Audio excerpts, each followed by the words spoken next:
Hello guys, welcome to my channel. I hope आप सब अच्छे होंगे। तो आइए शुरू करते हैं माय रूटलेस हस्बैंड का नेक्स्ट पार्ट। प्रीवियस पार्ट में हमने देखा था कि वांग जीजू की लैंड गया था। अब उसके आगे वांग जी जो अपने रूम की ओर ही जा रहा था कि वो देखता है कि मेंग्याओ जो गार्डन में बैठा है। वांग जीजू की उसे देख ही रहा था। मेंग्याओ जिसके पास सिचेन आते हैं और वो मेंग्याओ की उठने में मदद करते हैं। मेंग्याओ जो सिचेन का सहारा लेके उठ रहा था। वांग जी जो मिंगिया को देखता है और वो सोचता है मेरे मेरे विंग को भी मेरी ज़रूरत होगी, लेकिन इस समय मैं अपने विंग के साथ नहीं हूँ। और वो देखता है कि सिचन मिंगिया का कितना ध्यान रख रहे हैं, उसकी कितनी मदद कर रहे हैं, उसे बिल्कुल भी परेशानी होने नहीं दे रहे हैं। शिचेन जो मिंगिया को लेके अपने कमरे की ओर जा रहे थे, वांग जी देखता है कि वो अपनी तलवार वहीं भूल गए हैं। वांग जी अब उस तलवार को उठाता है और वो मिंगिया और शिचेन के रूम की ओर ही जा रहा था। वांग जीजू डोर पे नॉक करने ही वाला था कि वो मेंग्यो और शिचैन की बातें सुनता है। मेंग्यो शिचैन का हाथ पकड़ के अपनी बैली पे रखता है और कहता है, हस्बैंड देखिए, देखिए ये मूव कर रहा है। मैं आपको ये बता रहा हूँ मुझे कितना अच्छा लग रहा है। हस्बैंड आपको पता है इस समय इस हालत में हर ओमेगा चाहता है कि उसका अल्फा उसके साथ हो। उसे अपने अल्फा की क्रेविंग होती है और आपको पता है अगर उसे उसका अल्फा ना मिले तो उसे पेन भी होता है। शिचैन कहते हैं अच्छा ऐसा होता है मेंग्याओ। मेंग्याओ कहता है हस्बैंड मुझे विंग के लिए बहुत बुरा लगता है। इस समय विंग को भी वांग जी की जरूरत होगी, लेकिन विंग जो कि पता नहीं कहाँ है और किस हालत में है।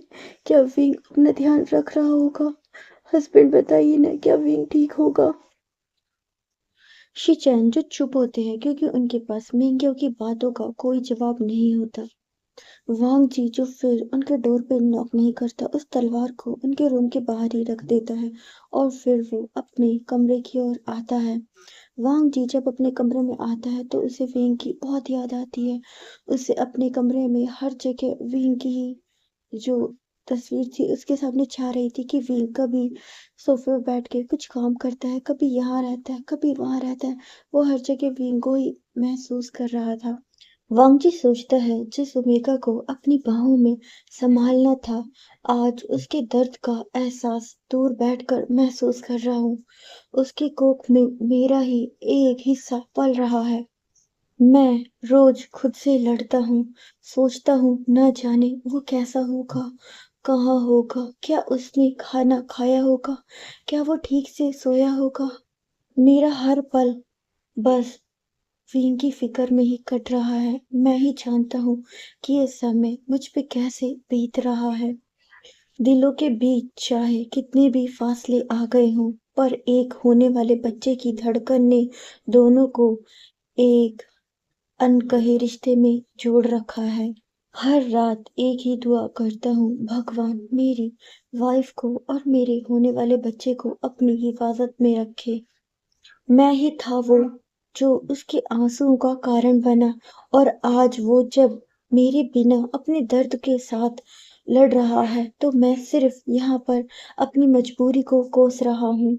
हर पल लगता है काश उस वक्त मैं उसका हाथ छोड़ने की बजाय उसका दर्द अपना लिया होता तो वो अकेला नहीं होता और मैं उसके दर्द से दूर अपने गुनाहों का बोझ यहाँ उठा नहीं रहा होता। उसकी कोख में मेरा हिस्सा पल रहा है, पर मैं उसके साथ नहीं हूँ। ये सोचकर ही मेरा दिल दुख रहा है। वक्त वापस आ जाए तो उसकी हर तकलीफ, हर आंसू अपने सीने पे ले लेता, पर आज बस अफसोस ही मेरा साथी है। वांग जी जो कि बहुत ही ज्यादा गिल्टी था, लेकिन जब से वो लैंड क्लैन आया है उसे अफसोस अब और ज्यादा होने लगा है। उसने जब से मेंग्याओ और शिचैन को देखा है कि मेंग्याओ का ध्यान शिचैन किस तरह रखते हैं, वांग जी जो कि और भी ज्यादा दुखी हो गया है। वांग जी को ऐसा लगता है कि मैंने विंग के साथ तो गलत किया ही है, लेकिन मैंने अपने होने वाले बच्चे के साथ भी बहुत गलत किया है। वांग जी जो कि बहुत ज्यादा उदास हो जाता है और वो अपने कमरे में कुछ सर्वेंट को बुलाता है। वहां वो सर्वेंट आ जाते हैं। ये वही सर्वेंट थे जिन्होंने लास्ट टाइम वांग जी को चाबुक से मारा था और उनके हाथ में आज भी चाबुक होता है। वांग जी जो कि खुद अपने रोब्स उतार लेता है और वो ऊपर से विदाउट रोप था। वांग जी जो उन सर्वेंट को आदेश देता है मारने का, वो सर्वेंट जो वांग जी की तरफ ही देख रहे थे, लेकिन वो क्या करते, वो सिर्फ एक सर्वेंट थे और वो वांग जी को मारने लग जाते हैं। वांग जी जो कि बहुत ज्यादा गिल्ट में था और वांग जी इसी तरीके से खुद को सजा दे रहा था। वांग जी यही महसूस कर रहा था कि विंग को मेरी वजह से कितना सफर करना पड़ रहा है। विंग ने पहले भी मेरी वजह से इतना कुछ सहा और आज जब उसे मेरी सबसे ज्यादा जरूरत है तो भी वो अकेला है। ये सब इन सब की वजह मैं हूँ। इसीलिए वांग जी खुद को फिर से सजा देता है। वो सर्वेंट जो कि अब वांग जी को मारते मारते थक गए थे। वांग जी जिसकी पीठ पर एक भी ऐसी जगह नहीं थी जहाँ पे चाबुक का निशान ना हो। वांग जी उन्हें जाने का आदेश देता है। वो वहां से चले जाते हैं। शिचेन जो वांग जी के पास ही आ रहे थे, वो उन सर्वेंट को जाते हुए देखते हैं तो वो थोड़ा घबरा जाते हैं और वो अंदर आके देखते हैं तो वांग जी जो कि फ्लोर पे ही पड़ा था और उसके जो बैग था उससे ब्लड निकल रहा था। शिचेन कहते हैं, वांग जी ये तुमने क्या किया? वांग जी कहते हैं, भाई मैंने खुद को सजा दी है। शिचेन कहते हैं, लेकिन वांग जी तुम खुद को सजा दे चुके थे, फिर तुमने ये क्यों किया? वांग जी कहते हैं, भाई मैंने खुद को सजा दी थी, लेकिन मैं अभी तक विंग को ढूंढ नहीं पाया, ये सजा उसके लिए है। शिचैन कहते हैं, अगर तुम ऐसे बार बार खुद को सजा दोगे तो तुम विंग को कैसे ढूंढोगे वांग जी? बताओ मुझे। वांग जी कहते हैं, भाई मैं ये सब नहीं जानता, लेकिन मैं इस समय बहुत ज्यादा बुरा महसूस कर रहा हूँ। जब मैं आपको और शाओ जी को देखता हूँ तो मुझे ऐसा लगता है कि मैंने अपनी वाइफ के साथ कितना बुरा किया है। मेरा दिल करता है कि मैं खुद की जान ले लूं, लेकिन मैं अभी खुद की जान भी नहीं ले सकता क्योंकि मुझे अभी अपनी वाइफ और अपने बच्चे को ढूंढना है जो कि मेरी वजह से दर दर भटक रहे हैं। शिनचैन जब ये सुनते हैं तो वो कुछ नहीं कहते और वो कहते हैं, वांग जी तुम्हें कोल्ड पॉन्ड में चले जाना चाहिए। इससे तुम्हारी ये जो चोट है इसमें कुछ आराम मिलेगा और शायद तुम फिर विंग को फिर से ढूंढने के लिए जा सकते हो। वांग जी कहता है, जी भाई, और शिनचैन वहां से चले जाते हैं। वांग जी जो कि अब उठता है और वो कोल्ड पॉन्ड में आ जाता है। वांग जी जो कि वहां पे ही थोड़ा रिलैक्स करता है। वांग जी अचानक थोड़ा पॉन्ड में आगे चलता है तो उसके पैर में कुछ चुभता है। वांग जी जब नीचे झुक के पानी में देखता है तो वो वही लॉकेट था। वांग जी उसे उठाता है और कहता है, ये तो वही लॉकेट है जो मैंने विंग को मतलब वुशियन को दिया था। वांग जी बस उसे देखते जा रहा था और वो कहता है, मेरी वजह से ही तुमने इसे यहाँ फेंका ना विंग। अब मैं तुम्हें ये खुद वापस दूंगा और तुम्हें पहनाऊंगा। और वो उस लॉकेट को भी फिर अपने गले में पहन लेता है। वांग जी सोचता है, काश उस रात मैंने विंग की बात सुन ली होती।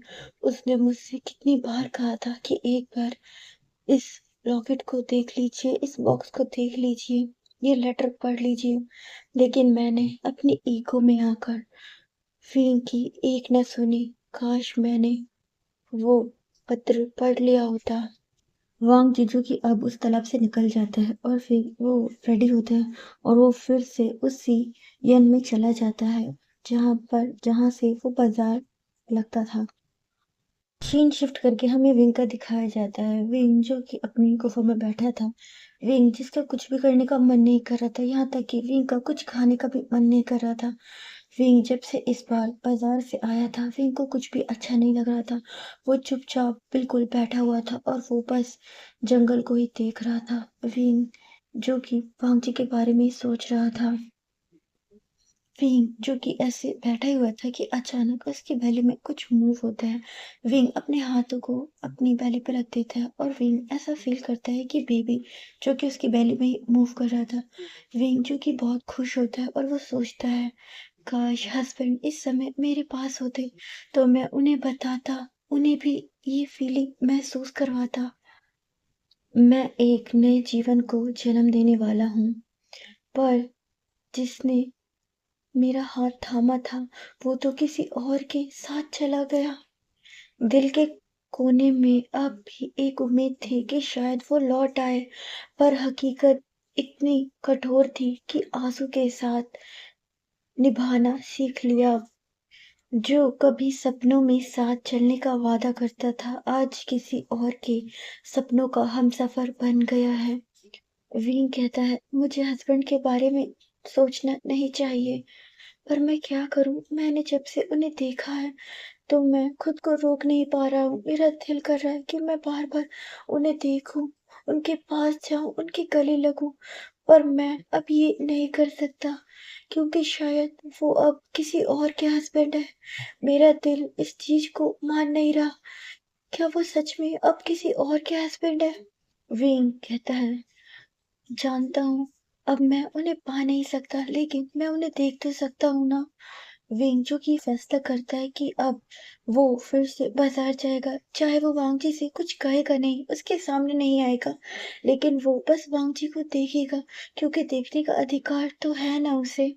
दिन ऐसे बीत ही रहे थे। विंग जैसे अब वांग जी की क्रेविंग होती है, लेकिन वो क्या करे? वो खुद को संतुष्ट कैसे करे? विंग जो अपने हाथों को ही अपनी बॉडी पे फिरा रहा होता है, वो चाहकर भी कुछ नहीं कर सकता, क्योंकि इस समय उसके पास उसका अल्फा नहीं था। विंग जिसकी आंखों से इस क्रेविंग की वजह से आंसू भी आ जाते हैं। विंग कहता है, मुझे दर्द हो रहा है, मुझे इस समय हस्बैंड चाहिए, पर मैं क्या करूं? मैं चाहकर भी उन्हें अपने पास नहीं ला सकता।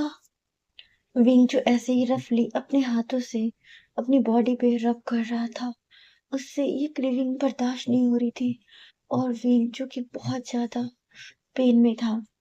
सीन शिफ्ट करके हमें वांग जी का दिखाया जाता है। वांग जी भी उस सीएन में आ चुका था, और आज वो भी उस बाजार में जाने वाला था। वांग जी जो कि बहुत ज्यादा खुश था, क्योंकि उसे आज उम्मीद थी कि शायद आज विंग उसे मिल जाएगा। सीन शिफ्ट करके हमें विंग का दिखाया जाता है। विंग भी आज बाजार जाने वाला था। विंग जिसने अपने चेहरे पे एक वेल बांध रखी थी, क्योंकि वो वांग जी के सामने नहीं आ सकता था। विंग जो कि थोड़ा खुश भी होता है और थोड़ा उदास भी। खुशी इस बात की कि वो 2 महीने बाद फिर से अपने हस्बैंड को फिर से दूसरी बार देख रहा है, और उदासी कि शायद उनके साथ में उनका पार्टनर होगा। सीन शिफ्ट करके हमें वांगजी का दिखाया जाता है। वांगजी जो कि उस बाजार में बहुत पहले ही आ चुका था, और वो बहुत ज्यादा खुश था, और उसके चेहरे से साफ पता चल रहा था कि वो किसी का बहुत बेसब्री से इंतजार कर रहा था। विंग जो कि अब उस बाजार में आ जाता है, और वो चारों तरफ देख रहा था। उसे कहीं भी वांगजी दिखाई नहीं देता। विंग जो कि आगे चला जा रहा था। वो अल्फा जो उससे पिछली बार घूर रहे थे, वो अल्फा भी आज इस बाजार में थे, और वो हमेशा की तरह कुछ अल्फाओं मतलब ओमेगाओं को परेशान कर रहे थे। विंग जो कि वांगजी को ही ढूंढ रहा था, और वो कहता है, हस्बैंड, हस्बैंड आप कहाँ हैं? मैं बस एक बार आपको देखना चाहता हूँ। मैं खुद को रोक नहीं पाया। जब से मैंने आपको देखा है, मेरा दिल कर रहा है कि मैं आपसे मिलूं। विंग जो कि फिर एक दुकान पे खड़ा हो जाता है, और वो चारों तरफ देख रहा था। अचानक ही विंग की नजर एक अल्फा पे पड़ती है। विंग जब उसे देखता है, तो विंग की खुशी का कोई ठिकाना नहीं रहता। विंग जो कि बस उसे देख रहा था, और विंग का दिल करता है कि वो जाकर उसे हक करे। ये वांगजी था। वांगजी जो कि अपनी नजर चारों तरफ घुमा रहा था, और वो विंग को ही ढूंढ रहा था। विंग जो कि बस उसे देख रहा था। विंग ने अपने हस्बैंड को अपने पास से देखा। विंग कहता है, एक समय था हस्बैंड जब हम साथ थे, लेकिन आज आप किसी और के साथ हैं, और मेरे पास सिर्फ आपका ये अंश है। और वो अपने हाथ को अपनी पहली पे रखता है, और कहता है, लेकिन मैं खुश हूँ कि मेरे पास आपकी कोई चीज है जो हमारी है। वांग जीजू की अब बहुत परेशान होता है, क्योंकि उसे वही कहीं दिखाई नहीं दे रहा होता। वो फिर से उस कैंडी वाले ओमेगा की शॉप पे जाता है, और कहता है, तुमने कहा था कि हर बार वो ओमेगा आता है, लेकिन वो अभी तक नहीं आया। वो दुकानदार कहता है, वो हर बार आता था, आप थोड़ा इंतजार कीजिए, वो ओमेगा जरूर आएगा। विंग जो कि वांग से कोई घूरा जा रहा था, विंग जिसका दिल भर ही नहीं रहा था, वो कहता है, मेरा मेरा मन नहीं कर रहा कि मैं आपको आपको यहाँ छोड़ के जाऊं। मेरा मन कर रहा है कि मैं आपके साथ ही चला जाऊं, आपके साथ रहूं, हमारा परिवार हो। लेकिन मैं अब ऐसा नहीं कर सकता, क्योंकि आपने मुझे भुला दिया है। आप अपनी जिंदगी में आगे बढ़ चुके हैं, और अब शायद मुझे ही पीछे हटना होगा। विंग जो फिर से उस कैंडी वाली ओमेगा की दुकान पे जाता है और वहां से कुछ कैंडी ले लेता है। विंग जिसके पास आज कुछ पैसे थे, विंग जो कि उसे पैसे दे देता है। वो ओमेगा देखता है कि ये वही ओमेगा है, तो वो विंग का हाथ पकड़ लेता है और कहता है, सुनो तुम रुको यहाँ। विंग जो कि उसकी तरफ घूर के देखता है और कहता है, आप ये क्या कर रहे हैं? वो कहता है, तुम रुको 1 मिनट। विंग जो कि बस उसे देख रहा था, वो ओमेगा कहीं जा रहा था। विंग देखता है कि वो तो वांग जी की ओर ही जा रहा है। विंग कहता है, ये उनके पास क्यों जा रहा है? विंग जो थोड़ा घबरा जाता है और वो उस दुकान से जल्दी-जल्दी निकल जाता है और वो वहाँ से जल्दी-जल्दी जा रहा था। वो ओमेगा जल्दी से वांग जी के पास जाता है और कहता है, तुम जिस ओमेगा को ढूँढ रहे थे, वो आज बाज़ार में आया है। वो थोड़ी देर पहले ही मेरी दुकान पे आया था और वो वहीं पे है। वांग जी कहता है, तुम्हारा शुक्रिया, और वांग जी उसके साथ जल्दी-जल्दी आने लग जाते हैं। लेकिन जैसे ही वो दुकान पे आते हैं, तो देखते हैं दुकान पे कोई नहीं था। वांग जी कहते हैं, यहाँ तो कोई नहीं है। वो ओमेगा कहता है, मैं उसे यहीं छोड़ के गया था और मैंने उसे कहा था कि वो रुके। लेकिन शायद उसे पता चल गया कि मैं किसी को बुलाने जा रहा हूँ, इसलिए वो चला गया। तुम उसे ढूंढो, वो अभी इसी बाजार में होगा।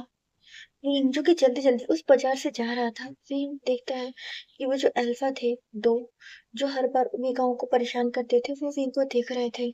वो अल्फा आपस में ये बात कर रहे थे कि आज आज तो इस ओमेगा को छोड़ना ही नहीं है, और वो विंग का पीछा करने लग जाते हैं। विंग जिसे ये पता चल चुका था, और विंग जो कि जल्दी-जल्दी चल रहा था। विंग जो कि चल नहीं पा रहा था क्योंकि विंग प्रेग्नेंट था, लेकिन फिर भी विंग बहुत जल्दी-जल्दी चल रहा था। विंग जो कि थक जाता है और वो एक जगह रुक के अपनी जो साँस है उसकी बहुत ज़्यादा फूल रही थी। विंग अपनी जो साँस है उसको नॉर्मल करता है। विंग जो कि बहुत जल्दी-जल्दी चल रहा था। बाज़ार जिसमें आज बहुत ज़्यादा भीड़ थी। विंग जो कि एक पर्सन से टकरा जाता है और विंग जो कि थोड़ा फ्लोर पे गिर जाता है। वांग जी जो कि पूरे बाजार में विंग को ही ढूंढ रहा होता है। विंग जब गिरता है तो वांग जी विंग से थोड़ा ही दूर पे होता है, और विंग गिरता है तो वांग जी विंग की आवाज सुन लेता है। विंग विंग भी देखता है कि वांग जी उसे देख रहा है। विंग जो कि डर जाता है। वांग जी जो कि विंग से कुछ कह नहीं पा रहा था, लेकिन विंग वांग जी की बातें सुने बिना ही उठता है और वो जल्दी जल्दी भाग रहा होता है। वांग जी कहता है, विंग विंग विंग मेरी मेरी बात तो सुनो। लेकिन विंग जो कि भाग रहा होता है। वांग जी भी उसके पीछे भागता है, लेकिन बाजार में बहुत ज्यादा भीड़ थी, जिस कारण जो विंग है वो आगे चला जाता है और वांग जी जो कि भीड़ में ही फंस जाता है। विंग जो कि भाग रहा था और वो दोनों अल्फा विंग का पीछा कर रहे थे, और वो दोनों हंस रहे थे और कहते हैं, तुम हमसे कितना दूर भाग सकते हो, तुम्हें हमारे पास आना ही होगा। और ये कह के विंग का पीछा कर रहे थे। विंग जो कि अब बहुत ज्यादा घबरा रहा था, और विंग जो कि अब जंगल की ओर ही भाग रहा था। विंग जिसके बाल कुछ झाड़ियों में फंस जाते हैं, विंग गुस्से में अपने बाल को खींचता है, तो विंग जिसके सर पे वो रेड रिबन बंधा था वो खुल जाता है और वो वहीं पे गिर जाता है। विंग जो कि जल्दी-जल्दी भाग रहा था। विंग जो कि अब बहुत ज़्यादा डर चुका था उन 2 अल्फ़ाओं से, और वो अल्फ़ा भी अब जंगल की ओर ही जा रहे थे। विंग जिसे इतना समय जंगल में रहते हुए जंगल के शॉर्टकट रास्तों के बारे में पता था, विंग जाकर फटक से अपनी गुफा में आ जाता है। वो अल्फा भी विंग का पीछा करते हुए वहां आ जाते हैं। वो अल्फा जो विंग की गुफा के बाहर ही खड़े थे, और वो कहते हैं, ओ ओमेगा, अपनी गुफा से बाहर आओ, वरना अगर हम अंदर आ गए ना, तो तुम इस गुफा से कभी भी बाहर नहीं आ पाओगे।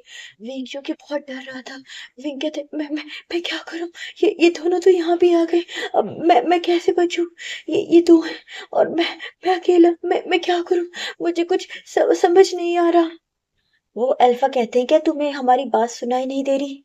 हमने कहा बाहर आओ। अगर तुम बाहर नहीं आए तो हम दोनों ही अंदर आ जाएंगे। और सोचो, हम दोनों एक समय पे तुम्हारे साथ वो सब करेंगे तो तुम्हारा क्या होगा? विंग जब ये सुनता है तो विंग बहुत ज्यादा डर जाता है। विंग कहता है, मैं क्या करूं? मैं क्या करूं? मुझे कुछ समझ नहीं आ रहा। विंग जो कि अब अपने हाथ में एक लकड़ी ले लेता है, मोटी सी, और वो अपने पीछे छुपा लेता है, और विंग जो कि अपनी गुफा से बाहर आता है। विंग जो कि बिल्कुल भी मतलब अपना फेस बिल्कुल स्टिफ बनाता है, वो ऐसे नहीं जताता है कि वो डर रहा था। विंग कहता है, आप लोग यहाँ यहाँ क्या कर रहे हैं? वो अल्फा कहते हैं, हम तो तुमसे यहाँ मिलने आए थे और तुम हमसे दूर भाग रहे हो। फिर कहता है, मैं किसी से नहीं मिलता। मेरे हस्बैंड को ये पसंद नहीं है कि मैं किसी से मिलूं। वो अल्फा कहते हैं अच्छा, और तुम्हारे हस्बैंड को क्या नहीं पसंद? विंग कहता है कुछ कुछ भी नहीं, मेरे मेरे हस्बैंड को नहीं पसंद कि मैं किसी से मिलूं। वो अल्फा कहते हैं अच्छा ठीक है, तो तुम अपने हस्बैंड को बुलाओ, हम उन्हीं से पूछ लेंगे कि उन्हें क्या परेशानी है, अगर हम तुमसे मिलना चाहते हैं तो। विंग कहता है नहीं नहीं, वो अभी बाहर नहीं आएंगे, वो अभी आराम कर रहे हैं, ये समय उनके आराम करने का है। वो दोनों अल्फा कहते हैं अपने हस्बैंड को बुलाओ अभी, अगर तुम चाहते हो कि हम यहाँ से चले जाएं तो अपने हस्बैंड को बुलाओ। फिंग जो कि डरता है और वो कहता है लेकिन लेकिन मेरे हस्बैंड अभी आराम कर रहे हैं और उन्हें नहीं पसंद, मैंने कहा ना तुम दोनों यहाँ से चले जाओ, मेरे हस्बैंड को ये नहीं पसंद। वो दोनों अल्फा जो कि स्माइल करते हैं और कहते हैं हम जानते हैं तुम्हारे हस्बैंड को क्या पसंद है क्या नहीं, तुम्हारे हस्बैंड को तो तुम खुद ही नहीं पसंद। ये कह के वो हंस रहे थे। विंग कहता है ये तुम दोनों ये क्या कह रहे हो? ऐसा कुछ नहीं है, मेरे हस्बैंड मुझे बहुत बहुत प्यार करते हैं, बहुत पसंद करते हैं। वो अल्फा कहते हैं अगर पसंद करते तो तुम्हें ऐसे इस हालत में छोड़ नहीं देते और किसी और के साथ चले ना जाते। वे कहता है इन इन दोनों को ये इस बारे में कैसे पता कि हस्बैंड ने मुझे छोड़ दिया है? वो दोनों अल्फा कहते हैं देखो, हमें पता है तुम्हारे पास तुम्हारा कोई हस्बैंड नहीं है और तुम झूठ बोल रहे हो। अगर तुम अपनी भलाई चाहते हो तो चुपचाप से हमारे पास आ जाओ और जो हम करना चाहते हैं उसी में हमारा साथ दो, वरना अगर हमने जबरदस्ती करना शुरू की तो सोच लो तुम्हारा क्या होगा। इस समय तुम गर्भवती हो, तुम सोचो तुम क्या हम दोनों अल्फाओं को एक साथ संतुष्ट कर पाओगे? विंग जब उनकी बातें सुनता है तो विंग डर जाता है। विंग कहता है ये लोग क्या सोच रहे हैं मुझे लेकर? विंग जो इस समय बस ये सोच रहा था कि हस्बैंड हस्बैंड आकर मुझे बचा लीजिए, ये दोनों मुझे मुझे नहीं छोड़ेंगे, हस्बैंड प्लीज प्लीज जो मुझे कि बचा अपने मन लीजिए। में ही ये सोच रहा था, मेरे अंदर एक नई जिंदगी पल रही है, पर मेरी खुद की जिंदगी नरक बन गई है। हर नजर मुझे नोचने को तैयार है, मुझे संभालने वाले ने मेरा हाथ छोड़ दिया और अब हर हाथ मुझे तोड़ने को आगे बढ़ रहे हैं। बचपन से सुना था पति रक्षा करता है, पर आज मैं उसकी परछाई को देखने के लिए तड़प रहा हूँ और ये हवस भरी नजरें मुझे काटने को दौड़ रही हैं। सीन शिफ्ट करके हमें वांग जी का दिखाया जाता है। वांग जी जो कि पूरे बाजार में विंग को ढूंढ चुका था, लेकिन विंग उसे कहीं भी नहीं मिला था। वांग जी जो कि अब एक जंगल की ओर आता है और वो देखता है कि वहां पे विंग का रिबन पड़ा था, और वांग जी उसे उठाता है और कहता है ये तो विंग का रिबन है। और वांग जी जो कि अब समझ जाता है कि शायद विंग इस रास्ते की ओर ही गया था, वांग जी भी उस रास्ते की ओर ही आ रहा था। सीन शिफ्ट करके हमें विंग का दिखाया जाता है। विंग जो उसने लकड़ी ले रखी थी वो दोनों अल्फाओं की तरफ करता है और कहता है अगर अगर मेरे मेरे पास आने की कोशिश करी तो मैं आप दोनों को इसे मार दूंगा, मैं मार दूंगा, मैं कह रहा हूँ, आप यहाँ से चले जाइए, चले जाइए। वो अल्फा जो दोनों ही हंस रहे थे और वो कह रहे थे मारना चाहते हो तो मार दो, तुम्हारी ये इच्छा भी हम पूरी कर देंगे, लेकिन इसके बाद तुम्हें हमारी हर इच्छा पूरी करनी होगी। विंग जिसको अब गुस्सा आता है और विंग उस लकड़ी से एक अल्फा को मारता है। वो अल्फा जिसके सर से खून निकलने लग जाता है और वो अल्फा गुस्से में विंग की तरफ देखता है और कहता है तुम एक ओमेगा होकर एक अल्फा को मारते हो, और तुम तो भूल गए कि तुम्हारी क्या हालत है। अगर मैंने तुम्हें एक हल्का सा धक्का भी दिया तो तुम सोचो कि तुम्हारा और तुम्हारे बच्चे का क्या होगा। विंग जो कि ये बात नहीं सुनता और वो फिर से उन दोनों पे हिट करता है। अब वो अल्फा जो कि बहुत ज्यादा गुस्से में आ जाते हैं, जो कि अब भाग रहा होता है और वो दोनों अल्फा भी विंग के पीछे भाग रहे होते हैं और वो कहते हैं तुम कहाँ तक भागोगे, जहां तक भागना है भाग लो, क्योंकि आज तुम हमसे नहीं बचने वाले। आज तो तुम्हें हमें संतुष्ट करना ही होगा, चाहे अपनी मर्जी से या फिर जबरदस्ती से। आज हम तुम्हें नहीं छोड़ेंगे। विंग जो कि बस भाग रहा था और वो दोनों अल्फा भी विंग के पीछे भाग रहे थे। विंग जो कि बहुत तेजी से भाग रहा था जिसकी वजह से विंग की बैली में भी दर्द हो रहा था, और विंग जो कि अब बहुत ज्यादा थक चुका था। विंग कहता है मैं मैं अब नहीं भाग सकता, मैं और नहीं भाग सकता, मुझे मुझे कहीं छुपना होगा, मैं और नहीं भाग सकता। और विंग देखता है कि वहां पे एक पेड़ था, वो पेड़ बहुत ज्यादा बड़ा था। विंग उसके पास ही जाके छुप जाता है। विंग देखता है कि वहां पे एक बहुत बड़ा पेड़ था। विंग जो जाकर उसके पीछे छुप जाता है। वो दोनों अल्फा अब वहां पहुंच चुके थे और वो चिल्ला रहे थे कि ओमेगा बाहर निकलो, आज तुम्हें हमसे कोई नहीं बचा सकता है। विंग जो कि बहुत ज्यादा डर रहा था, विंग डर के मारे अपने हाथों को अपने मुंह पे रख लेता है, जिससे उसकी सांस लेने की आवाज भी बाहर ना जाए। विंग जो कि बहुत ज्यादा डर रहा होता है और वो सोच रहा था कि काश कोई मुझे बचा ले, मुझे इन दोनों अल्फाओं से बचा ले। वो अल्फा जो विंग को ही ढूंढ रहे होते हैं उस जंगल में ही। विंग उनके आसपास ही था लेकिन उनको अभी दिखा नहीं था। उनमें से एक अल्फा जिसके पूरे चेहरे पे ब्लड ही लगा था, वो देखने में बहुत ज्यादा भयानक लग रहा था। विंग जो कि उन्हें छुप के देख रहा था, वो देख रहा था कि अभी 2 घंटे हो चुके हैं लेकिन ये लोग अभी तक यहाँ से गए नहीं है। मैं क्या करूं, मैं क्या करूं। सीन शिफ्ट करके हमें वांग जी का दिखाया जाता है। वांग जी जो कि जंगल की ओर ही आ रहा था और वो देखता है कि जंगल में आने के बाद वहाँ 3 रास्ते थे। वांग जी जिसे समझ नहीं आता कि वो इन तीनों में से किस रास्ते पे जाए। वांग जी जो कुछ सोचता है, उसके बाद वो जो पहला वाला रास्ता था वांग जी उस पे चला जाता है। लेकिन वांग जी जिसने ये रास्ता गलत लिया था, क्योंकि वो रास्ता जंगल के बाहर जाने का था और वांग जी को इस समय जंगल के अंदर ही जाना था। सीन शिफ्ट करके हमें विंग का दिखाया जाता है। विंग जो कि बहुत देर से उस पेड़ के नीचे ही छुपा हुआ था। विंग जिसके पहले में और पैरों में दोनों में ही दर्द होने लगा था एक ही पोजीशन में बैठे बैठे। विंग जो कि अपने पैर को हल्का सीधा करता है और विंग देखता है कि उस पे एक सांप था। विंग जो कि अचानक से बहुत डर जाता है और विंग चिल्ला देता है। वो अल्फा जो कि अभी तक गए नहीं थे, उन्हें विंग की जो आवाज है वो उसका पीछे करते हैं और वो विंग को देख लेते हैं। विंग जब उनको देखता है तो विंग भागने लगता है और वो अल्फा विंग के पीछे ही भाग रहे थे। विंग जो कि अचानक ही फ्लोर पे गिर जाता है, लेकिन विंग बैली के बल नहीं गिरा था, विंग बैक साइड से गिरा था। विंग कहता है मुझे मुझे छोड़ दो, मुझे छोड़ दो, प्लीज प्लीज मुझे छोड़ दो। वो अल्फा कहते हैं छोड़ देंगे, इतनी जल्दी क्या है, और तुम हमसे दूर क्यों भाग रहे हो, हम तो तुमसे बात करना चाहते थे ना। लेकिन तुम ही हमसे दूर भाग रहे थे, इसलिए हमें भी तुम्हारे पीछे आना पड़ा। अब तुमने हमसे इतनी मेहनत करवाई है तो तुम्हें अब इसकी सजा भी दी जाएगी। और वो दोनों हंस रहे थे। उन दोनों में से एक अल्फा जिसके सर पे चोट लगी थी वो विंग के पास आता है और विंग के हाथों को पकड़ लेता है और कहता है इन्हीं हाथों से तुमने मुझ पे वार किया था ना। वो विंग के हाथ को बैक साइड से मोड़ देता है। विंग कहता है तो तुम ये क्या कर रहे हो, मेरे मेरे हाथों में दर्द हो रहा है, प्लीज प्लीज मेरा हाथ छोड़ दो। वो कहता है तुमने इन्हीं हाथों से मुझे मारा था, तुम्हें पता है मुझे कितना दर्द हुआ था। और वो विंग को दिखाता है कि देखो तुम्हारी वजह से मेरे सर पे कितनी बड़ी चोट लग गई है।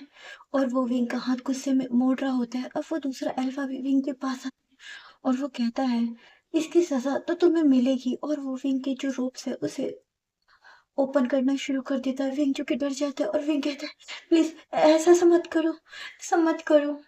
वो अल्फा कहते हैं ठीक है, जैसा तुम चाहोगे हम वैसा करेंगे, अगर तुम चाहते हो कि हम ऊपर से शुरुआत करें तो ठीक है हम वैसे ही करेंगे। और वो विंग को किस करने की कोशिश करते हैं। विंग जो कि अपना फेस इधर उधर हिला रहा था, वो अल्फा जो गुस्से में विंग का फेस पकड़ लेता है और कहता है हिलाना बंद करो। और वो विंग को किस करने की कोशिश करता है। वो जैसे विंग के लिप्स के पास अपने लिप्स ले जा ही रहा था कि अचानक से कोई आकर उसके सर पे एक किक करता है और जिससे वो अल्फा दूर गिर जाता है। विंग जब उसे देखता है कि जिसने किक करी थी, विंग जो कि हैरान हो जाता है। और गाइस ये एपिसोड यहीं पे खत्म हो जाता है। हेलो गाइस, आई होप आपको ये स्टोरी अच्छी लग रही होगी। गाइस किसी ने मुझसे कहा कि मैं विंग को इतना रोता हुआ क्यों दिखाती हूँ। गाइस ये कहानी जो मैंने लिखी है ये लव के साथ सैडनेस है ही। जहाँ प्यार है वहाँ पे थोड़ी सैडनेस भी तो होती है ना। आई नो इसमें थोड़ी सैडनेस थोड़ी ज़्यादा है, लेकिन कुछ चीज़ें होती हैं जो सैड ही होती हैं। टाइम के साथ वो चेंज होगी और उनमें प्यार होगा, खुशी होगी, केयर होगी और रिस्पेक्ट होगी। तो प्लीज़ आप थोड़ा वेट कीजिए, आपको वो सारे मोमेंट भी देखने को मिलेंगे। लेकिन अभी जो ट्रैक चल रहा है उसकी ये डिमांड है कि विंग बीच बीच में थोड़ा सैड होता है क्योंकि वो अपने हस्बैंड को मिस करता है। और गाइस आज यहाँ पे बारिश हो रही है जिसकी वजह से शायद मेरी वीडियो में थोड़ा नॉइस हो, तो प्लीज़ आप उसे इग्नोर कीजिएगा। और मेरा गला थोड़ा ख़राब है तो शायद मेरी आवाज़ थोड़ी डिफरेंट लगे तो प्लीज़ आप उसे माइंड मत कीजिएगा, और अगर आपको ये स्टोरी अच्छी लगे तो प्लीज़ एक लाइक और एक कमेंट ज़रूर कीजिएगा। Thanks for watching.